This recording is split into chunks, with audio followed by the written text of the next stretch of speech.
Un homme d'État, un révolutionnaire qui dirige le Mali et qui est aussi à la tête de la Confédération de l'Alliance des États du Sahel, désigné par ses pairs. Je vous propose dans cette vidéo de revenir sur ses actions majeures durant l'année 2024. C'est parti.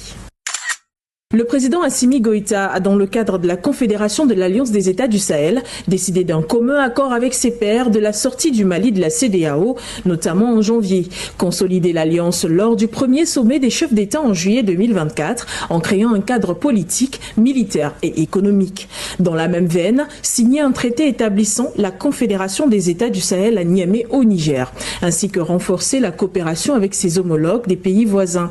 Le général Goïta a participé au 9e sommet du Forum sur la coopération sino-africaine, FOCAC en abrégé, les 4 et 6 septembre 2024, voilà qui marquait un tournant important et décisif dans les relations bilatérales existantes entre les deux nations. Ainsi, plusieurs accords majeurs ont été signés à Beijing. En ce qui concerne les relations russo-maliennes, grâce à la clairvoyance et la vision partagée par son gouvernement, le président du Mali a su nouer des liens solides avec la Russie et faire monter d'un cran les rapports avec son partenaire stratégique. Le chef de l'État malien a reçu dans cette lancée le vice-premier ministre russe Alexandre Novak. Des partenariats ont été signés dans les domaines de l'agriculture, de l'économie ou encore de la technique. Parrainé aussi une mission humanitaire russo-malienne.